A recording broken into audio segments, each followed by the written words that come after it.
Merhaba. Bütün bunları biz anlatıyoruz da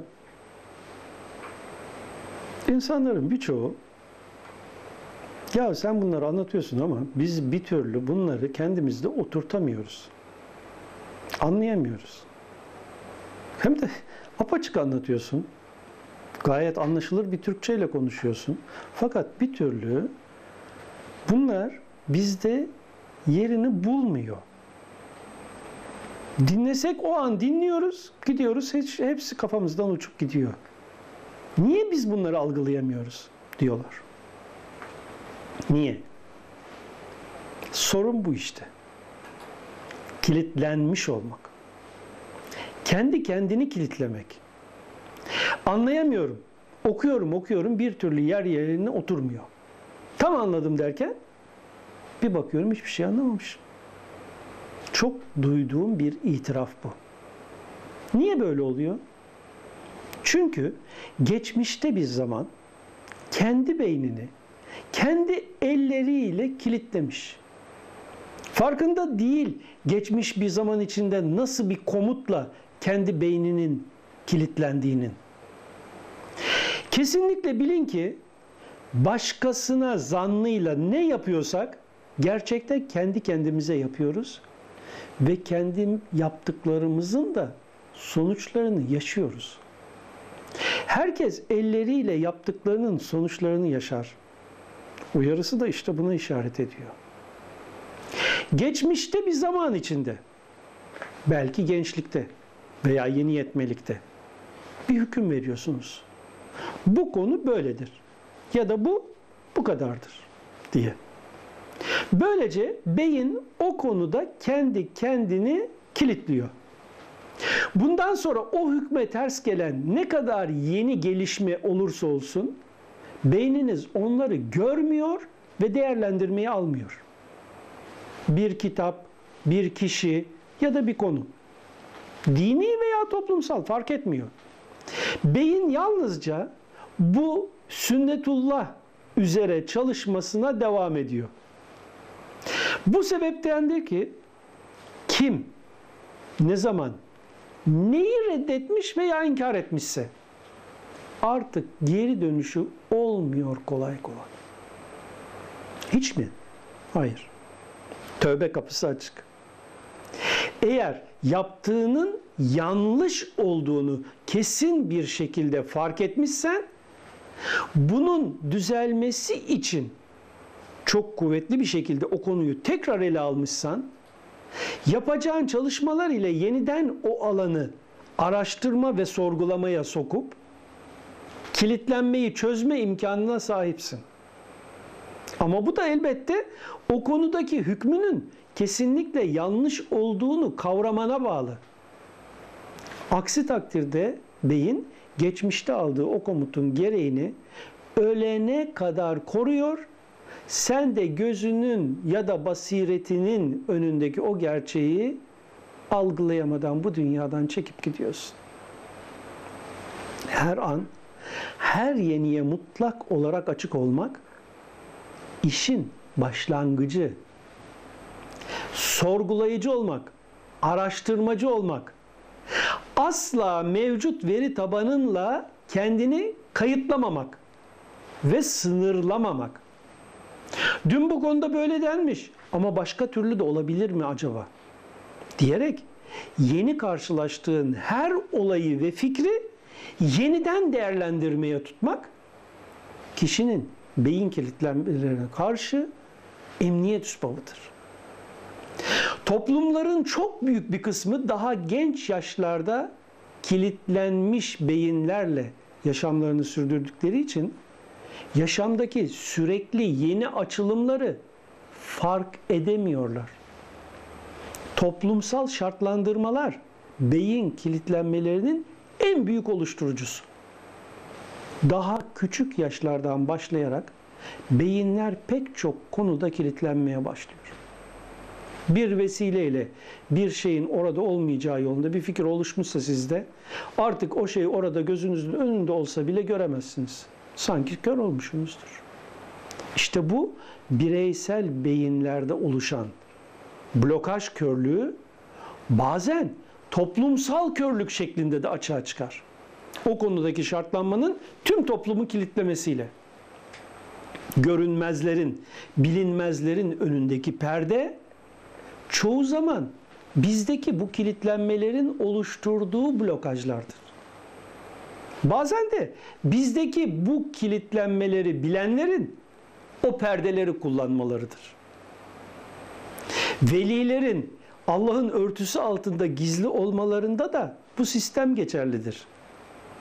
Biz velilik ve veliler hakkındaki zanlarımız dolayısıyla kilitlenmiş olduğumuz için onları görsek de tanıyamayız. Çünkü beynimiz zannımızla kilitlenmiştir o konuda. İlle de kafamızdaki zannımıza göre, kabulümüze göre açığa çıkacaktır ki o konu veya kişi biz onu görebilelim. Ki onların kalpleri yani şuurları var. Onlarla hakikatları anlamazlar. Gözleri var bunların, onlarla gördüklerini değerlendirmezler. Kulakları var bunların, onlarla algılamazlar. İşte bunlar en'am davarlar gibidirler. Belki de daha da sapkın. Onlar gafillerin ta kendileridir. Diyor Araf suresi 179. ayet. Allah kalplerini, şuurlarını, kulaklarını yani algılamalarını mühürlemiş, gözlerinin üzerinde de bir perde vardır diyor Bakara suresi 7. ayet. Burada Allah'ın mühürlemesi ifadesinden murat, sünnetullah sonucu, beyin çalışma sistemi gereği, kişinin özündeki ilahi kuvvelerinin yanlış kullanılmasıyla kişide oluşan kilitlenme, körlük, blokajdır. Zira kişinin verdiği yanlış hükümle beyni kilitlenir ve artık o gerçekle yüz yüze gelse de kişi onu değerlendiremez. Küfür yani gerçeği örtmek, görememek, inkar etmektir. Ki bu da beyindeki kilitlenmenin sonucudur. Kafir diye tanımlananlar beyinleri önceden verdikleri hükümle kilitlenmiş olduğu için Allah, Resulullah ve Kur'an gerçeğini değerlendiremeyip onu örterler, inkar ederler. Bizi okumamış biri elbette burada bahsedilen hatem, mühürlenme olayının yukarıdaki bir tanrı tarafından gerçekleştirildiğini düşünebilir.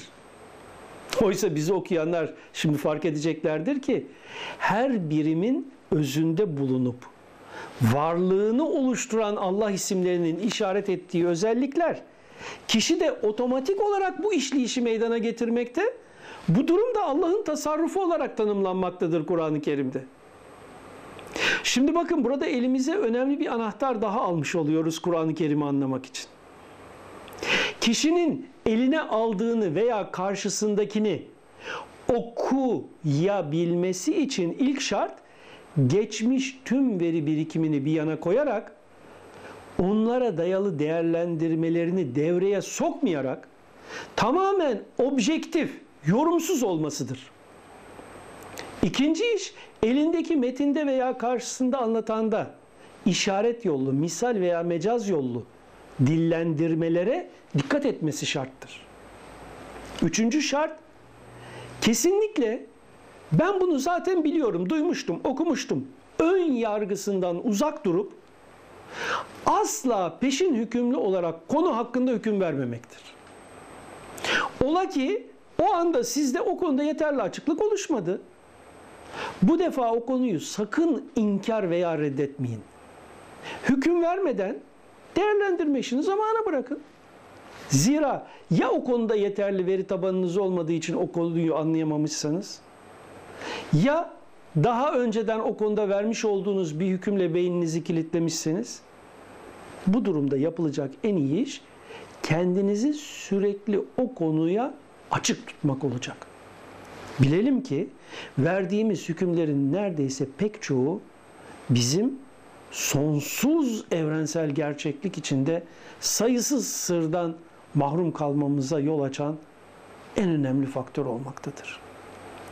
Düşünce dünyamızı oluşturan kozamız çoğu zaman evrensel araç olarak bizi sonsuz yeniliklere taşımak yerine düşünsel hücremiz şeklinde hapishanemiz olmaktadır.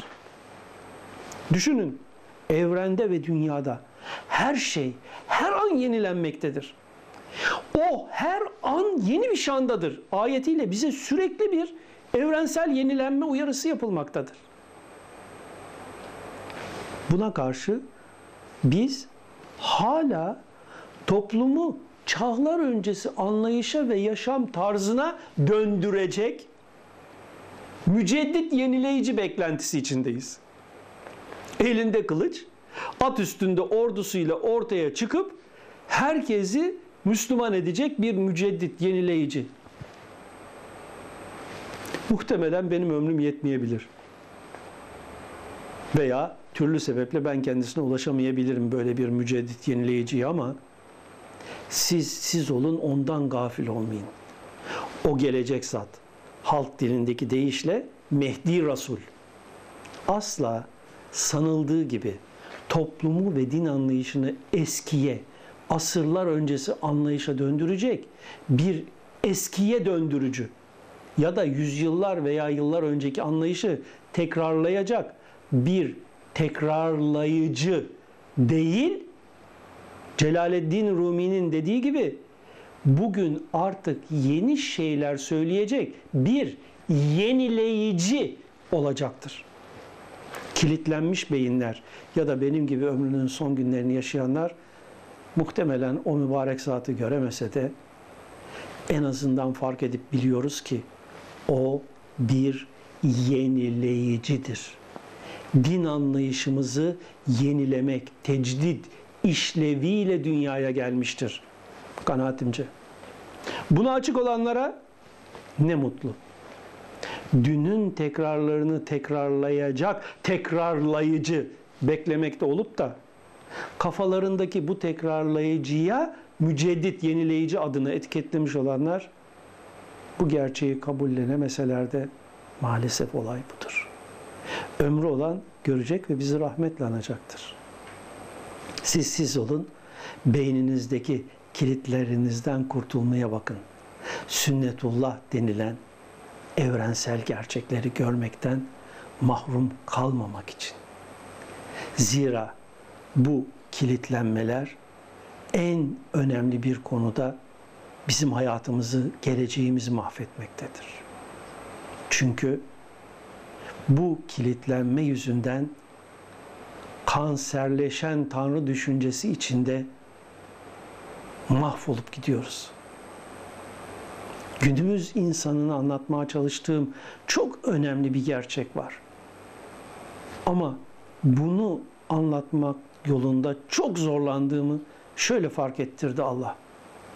İnsanların çok büyük bir kısmı bu algılanan boyuttaki her şeyin bir yaratıcı tarafından meydana getirilmiş olduğunu kabul ediyor. Ve bu Tanrı'ya, bu yaratıcıya Tanrı adını veriyor.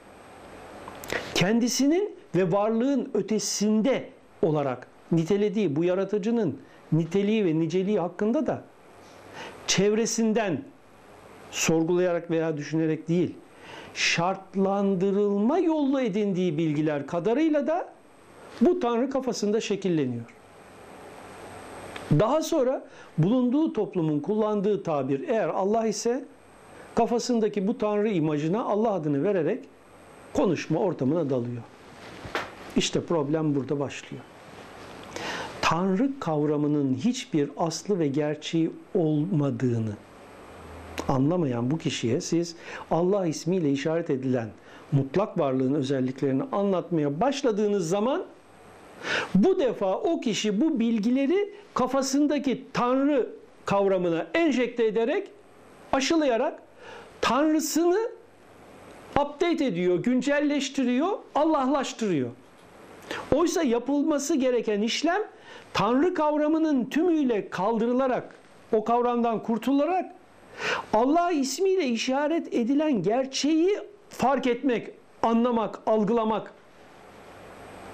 İşte Allah isminin işaret ettiği anlamların kafamızdaki Tanrı kavramına enjekte edilmesi beynimizdeki Tanrı kavramının ve düşüncesinin sanki kanserleşmesi gibi bir olay meydana getiriyor.